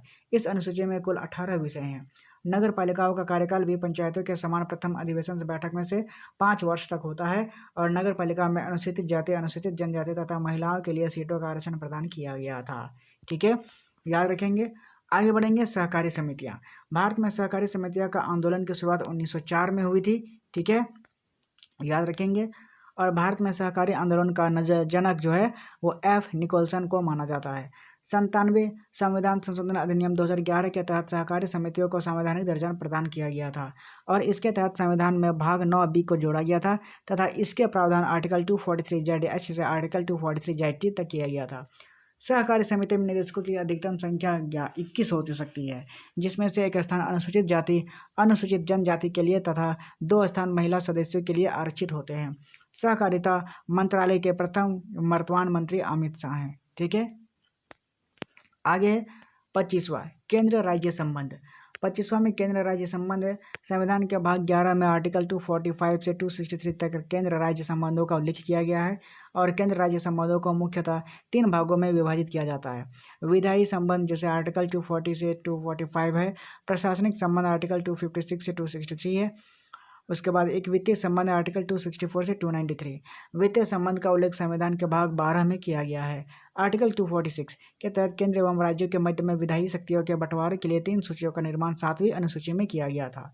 आर्टिकल 246A के तहत वस्तु और सेवा कर जिसे जीएसटी के संबंध में विशेष प्रावधान दिया गया है।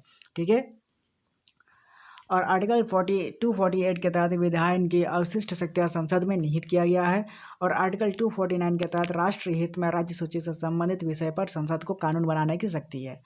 आर्टिकल 250 के तहत आपातकालीन की स्थिति में राज्य सूची से संबंधित विषय पर संसद को कानून बनाने की शक्ति है। आर्टिकल 253 के तहत संसद को अंतर्राष्ट्रीय समझौते पर अमल करने के लिए विधि बनाने की शक्ति है। आर्टिकल 262 के तहत संसद में विधि बनाकर अंतर्राज्यीय नदियों तथा नदी घाटी के पानी से संबंधित विवादों के संबंध में न्याय निर्णय कर सकती है। आर्टिकल 263 राज्यों के मध्य तथा केंद्र और राज्यों के मध्य में समन्वय के लिए अंतर्राज्यीय परिषद के गठन का प्रावधान करता है और 101वें संविधान संशोधन अधिनियम 2016 के तहत आर्टिकल 279A जोड़ा गया था, जिसके द्वारा राष्ट्रपति को जीएसटी परिषद की स्थापना की शक्ति प्राप्त होती है।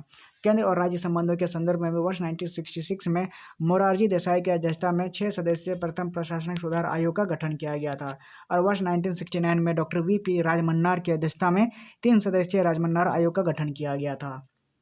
ठीक है, याद रखेंगे। आगे बढ़ते हैं अगले पॉइंट पे। कहता है वर्ष 1983 में केंद्र राज्य संबंधों के लिए सेवानिवृत्त न्यायाधीशों RS सहकारिया की अध्यक्षता में 3 सदस्यीय सहकारिया आयोग का गठन किया गया था, जिसने संबंधों में सुधार की दिशा में 247 सिफारिशें की थी। वर्ष 2007 में केंद्र सरकार ने केंद्र राज्य संबंधों की समीक्षा के लिए पूर्व न्यायाधीश मदन मोहन पुंछी की अध्यक्षता में 4 सदस्यीय पुंछी आयोग का गठन किया गया था। ठीक है, अब जानेंगे 26वां पॉइंट संवैधानिक और गैर संवैधानिक निकाय। वित्त आयोग के बारे में जानेंगे।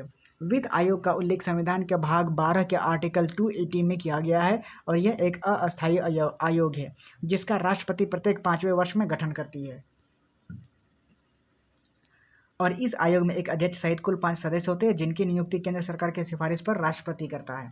इन सदस्यों का कार्यकाल 5 वर्ष या फिर 65 वर्ष की आयु जो भी पहले पूरा हो। आगे है इस आयोग का मुख्य कार्य। केंद्र और राज्यों के मध्य में करों का बंटवारा करना है। अब तक 15 वित्त आयोग का गठन किया जा चुका है। 15वें में 2020 से लेकर 2025 तक वित्त आयोग के अध्यक्ष नंद किशोर सिंह है और पहले वित्त आयोग के अध्यक्ष थे KC नियोगी। ठीक है, याद रखेंगे। अब देखिए संघ लोक सेवा आयोग।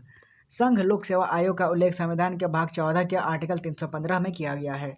इस आयोग के अध्यक्ष सहित कुल 11 सदस्य होते हैं जिनकी नियुक्ति राष्ट्रपति करता है। इन सदस्यों का कार्यकाल 6 वर्ष या फिर 65 वर्ष की आयु जो सबसे पहले पूरा हो। यह केंद्रीय भर्ती संस्था ग्रेड A और ग्रेड B के रूप में केंद्र के कार्मिक मंत्रालय के अधीन कार्य करता है।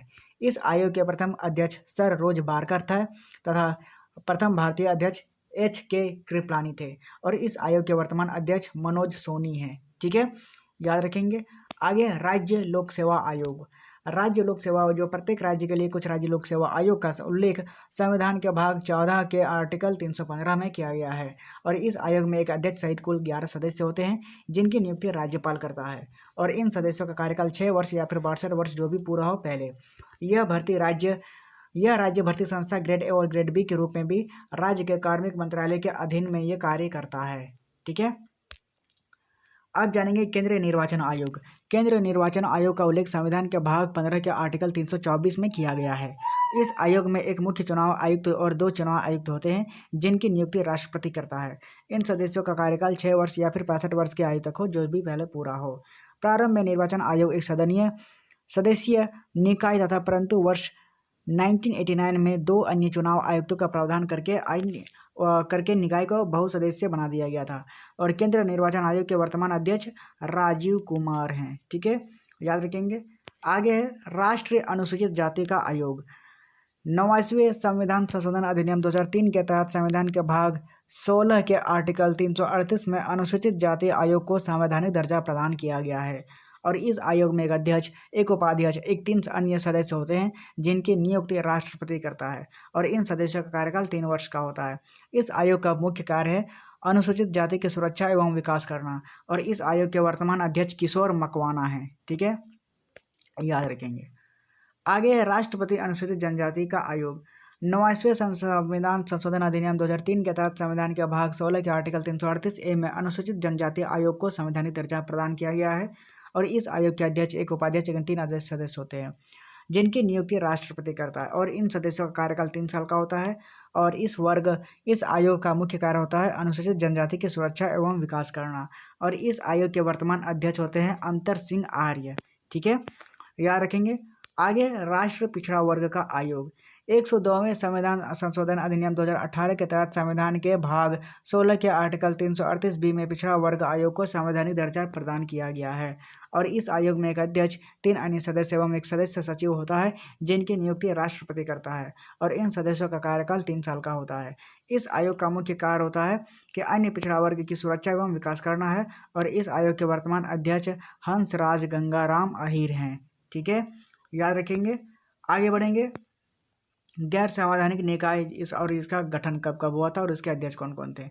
तो केंद्रीय अन्वेषण ब्यूरो जो 1963 में बना था, किसके सिफारिश पर, के संथानम समिति की सिफारिश पर और इसके अध्यक्ष है अभी अनिल कुमार सिन्हा।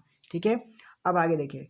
केंद्रीय सतर्कता आयोग 1964 में गठन किया गया था, किसके समिति पर, संथानम समिति की सिफारिश पर और ये इसके कुल सदस्य 3 हैं। 4 वर्षों या फिर 65 वर्ष की आयु पहले जो भी पूरा हो इसका सदस्य कार्यकाल है और इसके वर्तमान अध्यक्ष है HAS राजीव। आगे बढ़ेंगे। राष्ट्रीय महिला आयोग जो है उसका गठन किया गया था 1992 में। सदस्य इसके 6 हैं। वर्तमान का इसका कार्यकाल है 3 वर्ष या फिर 65 वर्ष जो भी पूरा हो और अध्यक्ष है रेखा शर्मा। उसके बाद राष्ट्रीय मानव अधिकार आयोग, इसकी गठन की गई थी 1993 में। सदस्य इसके 6 हैं। उसका इसका कार्यकाल 3 साल से 70 साल तक या फिर 3 साल या फिर 70 साल और न्यायमूर्ति अरुण कुमार सिन्हा, अरुण कुमार मिश्रा इसके वर्तमान अध्यक्ष हैं। आगे राष्ट्रीय अल्पसंख्यक आयोग, इसकी 1993 में गठन वर्ष किया गया था। सदस्य इसके 7 हैं और कार्यकाल 3 साल हैं और इसके अध्यक्ष हैं इकबाल सिंह लालपुरा। अगला है केंद्रीय सूचना आयोग और इसका गठन किया गया था 2005 में, जिसका अध्यक्ष है हीरालाल सामरिया। अगला है राष्ट्रीय बाल अधिकार संरक्षण आयोग और इसका गठन किया गया था 2007 में। सदस्य 7 हैं। 3 वर्ष या फिर 65 वर्ष कार्यकाल जो भी पूरा हो और इसका वर्तमान अध्यक्ष है प्रियांक कानूनगो। ठीक है, और अगला है नीति आयोग। नीति आयोग का गठन किया गया था 2015 में, जिसका वर्तमान अध्यक्ष है नरेंद्र मोदी। ठीक है, आगे बढ़ेंगे। अब जानेंगे राजभाषा। राजभाषा जो भारतीय संविधान के भाग 17 के अंतर्गत आर्टिकल 343 या फिर 351 तक राजभाषा संबंधी प्रावधानों का उल्लेख किया गया है। ठीक है, और आर्टिकल 343 के तहत संघ की राजभाषा हिंदी और लिपि देवनागरी है। आर्टिकल 344 के तहत राष्ट्रपति राजभाषा के संबंध में आयोग का गठन कर सकता है, जिसमें एक अध्यक्ष और संविधान की 8वीं अनुसूची में शामिल विभिन्न भाषाओं के प्रतिनिधित्व शामिल होते हैं। ठीक है, उसके बाद वर्ष 1955 में BG खेर की अध्यक्षता में प्रथम राज्यसभा आयोग का गठन किया गया था। राजभाषा के संबंध में संयुक्त संसदीय समिति के गठन का प्रावधान भी है और इस समिति में कुल 30 सदस्य होते हैं, जिसमें से 20 सदस्य लोकसभा से और 10 सदस्य राज्यसभा से होते हैं। वर्ष 1963 में संसद ने राज्यसभा अधिनियम पारित किया था और भारतीय संविधान में किसी भी भाषा को 8वीं अनुसूची के अंतर्गत शामिल किया जाता है और वर्तमान में 8वीं अनुसूची में 22 भाषाएं वर्णित की गई है, जिसमें मूल रूप से 14 हैं अभी।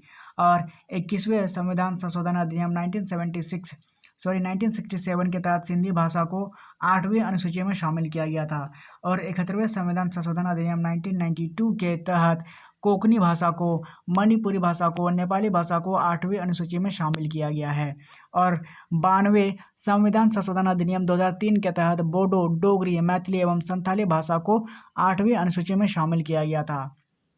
ठीक है, और 14 सितंबर 1949 को हिंदी संवैधानिक रूप से राजभाषा घोषित की गई थी, जिस कारण प्रत्येक वर्ष 14 सितंबर को हिंदी दिवस मनाया जाता है।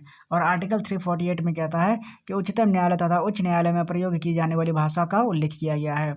और आर्टिकल 350A में कहा गया है प्राथमिक स्तर पर मातृभाषा में शिक्षण के लिए सुविधाएं हैं। और आर्टिकल 351 कहता है हिंदी भाषा के विकास के लिए निर्देश दिए गए हैं। ठीक है। अब 28वें पॉइंट में कहता है आपातकालीन उपबंध, जो भारतीय संविधान के भाग 18 में आर्टिकल 352 से लेकर 360 तक आपातकालीन उपबंधों का प्रावधान किया गया है। और भारतीय संविधान में 3 प्रकार के आपातकालीन का उल्लेख किया गया है: राष्ट्रीय आपातकाल, राज्य आपातकाल एवं वित्तीय आपातकाल। और आपातकालीन संबंधित सभी शक्तियों में राष्ट्रपति में ही निहित होती है। ठीक है, याद रखेंगे। आगे बढ़ेंगे अगले पॉइंट में। आर्टिकल 352 के तहत राष्ट्रपति जो युद्ध, बाहरी आक्रमण और सशस्त्र विद्रोह की स्थिति में मंत्रिमंडल की सिफारिश पर राष्ट्रपति राष्ट्रीय आपातकाल की घोषणा करता है। और मूल संविधान के आर्टिकल 352 में आंतरिक अशांति शब्द का प्रयोग किया गया था, परंतु 44वें संविधान संशोधन अधिनियम 1978 के तहत आंतरिक अशांति शब्द को हटाकर सशस्त्र विद्रोह किया गया था। भारत में अब तक 3 बार भारत चीन युद्ध 1962 में हुआ था, भारत और पाकिस्तान युद्ध 1971 में, और एक आंतरिक अशांति का मामला 1975 में राष्ट्रीय आपातकाल लग चुका है 3 बार। ठीक है, याद रखेंगे। आगे कहता है राष्ट्रीय आपातकाल को एक बार में अधिकतम 6 माह तक लगाया जा सकता है और 6-6 माह में करके अनिश्चित समय तक बढ़ाया जा सकता है। आर्टिकल 359 के तहत राष्ट्रीय आपातकाल की स्थिति में आर्टिकल 20 तथा आर्टिकल 21 को छोड़कर अन्य सभी मौलिक अधिकार निलंबित हो जाते हैं। आर्टिकल 356 के तहत राष्ट्रपति किसी भी राज्य का संवैधानिक तंत्र विफल होने की स्थिति में उस राज्य के राज्यपाल की सिफारिश पर राज्य आपातकाल या राष्ट्रपति शासन की घोषणा करता है। और राज्य आपातकाल को एक बार में अधिकतम 6 माह तक लगाया जा सकता है और विशेष परिस्थिति में इसे बढ़ाकर 3 वर्ष किया जा सकता है। ठीक है, और सर्वाधिक बार राष्ट्रपति शासन लगाने वाले राज्य कौन कौन से हैं? तो उत्तर प्रदेश में 10 बार लग चुका है, मणिपुर में 10 बार लग चुका है और बिहार में 8 बार लग चुका है। ठीक है, याद रखेंगे। आगे देखेंगे इधर सर्वाधिक बार राष्ट्रपति शासन जो है इंदिरा गांधी 49 बार के शासनकाल में लगा है। ठीक है, इंदिरा गांधी के शासनकाल में। और छत्तीसगढ़ और तेलंगाना ऐसे राज्य हैं जहां पर अब तक राष्ट्रपति शासन नहीं लगा है।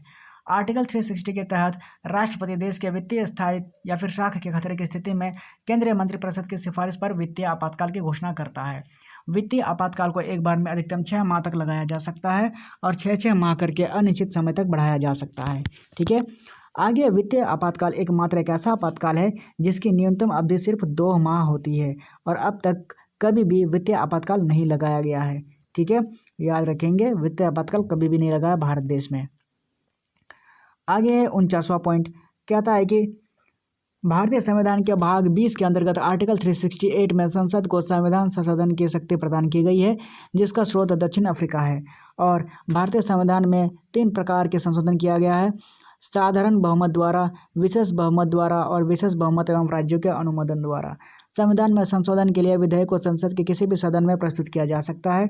संविधान में संशोधन विधेयक के मामले में दोनों सदनों को बराबर शक्तियाँ प्राप्त है। ठीक है, अब देखिए महत्वपूर्ण संविधान संशोधन क्या क्या हुआ था, याद रखेंगे। सबसे पहला संशोधन हुआ था 1951 में। भारतीय संविधान में 9वीं अनुसूची को जोड़ा गया था इसमें। उसके बाद है 7वां संशोधन अधिनियम 1956 में। राज्यों का पुनर्गठन करके 14 राज्यों और 6 केंद्र शासित प्रदेशों का पुनर्गठित किया गया था। फिर 10वां संशोधन अधिनियम जो 1961 में हुआ था, दादरा और नगर हवेली को भारतीय संघ में शामिल किया गया। फिर 12वां संशोधन अधिनियम 1962 जिसमें गोवा, दमन और दीव को भारतीय संघ में शामिल किया गया था। फिर 14वां संशोधन अधिनियम 1962 जिसमें पुडुचेरी को भारतीय संघ में शामिल किया गया था। फिर 18वां संशोधन अधिनियम 1966 जिसमें पंजाब और हरियाणा राज्य और चंडीगढ़ को केंद्र शासित बनाया गया था। ठीक है, उसके बाद 21वां संशोधन 1967 जो 8वीं अनुसूची में सिंधी भाषा को शामिल किया गया था।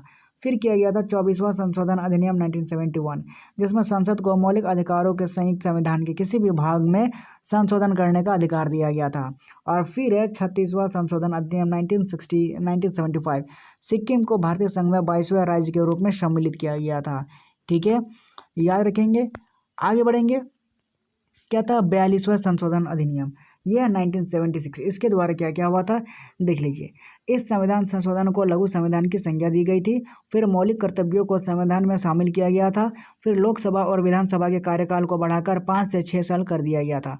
फिर राष्ट्रपति को मंत्रिपरिषद की सलाह के अनुसार कार्य करने के लिए बाध्य किया गया था। फिर संविधान की प्रस्तावना में पंथ निरपेक्ष, समाजवादी और अखंडता शब्द को जोड़ा गया था। फिर शिक्षा, वन और वन्य जीव, जनसंख्या नियंत्रण एवं परिवार नियोजन जैसे विषयों को संवर्धित सूची में शामिल किया गया था। ओके, अब अगला है 44वां संशोधन अधिनियम 1978। इसके द्वारा किया गया था लोकसभा और विधानसभा का कार्यकाल पुनः घटकर 5 वर्ष साल किया गया था। उसके बाद राष्ट्रीय आपात की घोषणा में आंतरिक अशांति शब्द को हटाकर सशस्त्र विद्रोह कर दिया गया था। फिर संपत्ति के आधार को मौलिक अधिकार की श्रेणी से हटाकर कानूनी अधिकार बना दिया गया था। ठीक है, आगे बढ़ेंगे। 52वां संशोधन अधिनियम 1985। इसके तहत हुआ था संविधान में 10वीं अनुसूची को जोड़कर दल बदल को रोकने के लिए कानून बनाया गया था। फिर 56वां संशोधन अधिनियम 1987, गोवा को राज्य का दर्जा प्रदान किया गया था। फिर 61वां संशोधन अधिनियम 1989, संविधान के आर्टिकल 326 में संशोधन करके लोकसभा और राज्यसभा में सभाओं का मताधिकार की उम्र 21 वर्ष से घटाकर 18 वर्ष कर दी गई थी। ठीक है, आगे कहता है 69वां संशोधन अधिनियम 1992, दिल्ली को राष्ट्रीय राजधानी क्षेत्र दिल्ली का दर्जा प्रदान किया गया था। फिर है 71वां संशोधन अधिनियम 1992, संविधान की 8वीं अनुसूची में कोंकणी, मणिपुरी और नेपाली भाषा को जोड़ा गया था। फिर है 73वां संशोधन अधिनियम 1992, भारतीय संविधान में 11वीं अनुसूची को जोड़कर संपूर्ण देश में पंचायती राज की स्थापना का प्रावधान किया गया था। फिर है 74वां संशोधन अधिनियम 1992, संविधान में 12वीं अनुसूची जोड़कर नगर स्थानीय शासन को संवैधानिक संरक्षण प्रदान किया गया था। फिर है 84वां संशोधन अधिनियम 2001, 1991 की जनगणना के आधार पर लोकसभा और विधानसभा क्षेत्रों के परिसीमन की अनुमति प्रदान की गई थी इसमें। ठीक है, और अगला है 86वां संशोधन अधिनियम 2003, जिसमें प्राथमिक शिक्षा को मौलिक अधिकार की श्रेणी में लाया गया था।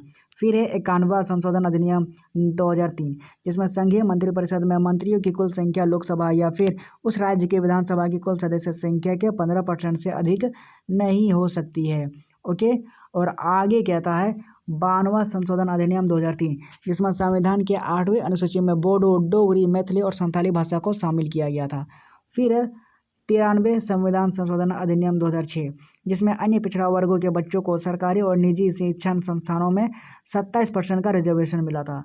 फिर 99 संशोधन अधिनियम 2015, जिसमें राष्ट्रीय न्यायिक नियुक्ति आयोग का गठन किया गया था, सुप्रीम कोर्ट द्वारा असंवैधानिक घोषित किया गया था इसमें। उसके बाद 100वां संशोधन अधिनियम 2015, भारत एक बांग्लादेश के मध्य में सीमा क्षेत्रों का आदान प्रदान है इसमें। और 101वां संशोधन अधिनियम 2016 है, जिसमें जीएसटी को संवैधानिक मान्यता प्रदान किया गया था। फिर आगे 103वां संशोधन अधिनियम 2019, सामान्य वर्ग के आर्थिक रूप से कमजोर वर्गों को सरकारी नौकरियों एवं शिक्षण संस्थानों में 10% का रिजर्वेशन है। फिर है 104वां संशोधन अधिनियम 2020, जिसमें लोकसभा तथा राज्य विधानसभा में अनुसूचित जाति एवं जनजाति के सीटों का आरक्षण को 10 साल के लिए बढ़ाया गया और आंग्ल भारतीयों के आरक्षण को समाप्त कर दिया गया था। फिर 105वां संशोधन अधिनियम 2021, जिसमें राज्यों द्वारा सामाजिक तथा शैक्षणिक रूप से पिछड़े वर्गों की पहचान करने के लिए राज्यों की शक्ति को बहाल किया गया था। ठीक है, याद रखेंगे भारतीय संविधान के जितने भी इंपॉर्टेंट टॉपिक थे यहाँ सब खत्म होते हैं। उम्मीद करता हूँ सारे के सारे सेशन आपको पसंद आए होंगे। आज के लिए इतना ही, मिलते हैं अगले वीडियो अगले चैप्टर में। तब तक के लिए बाय, थैंक यू।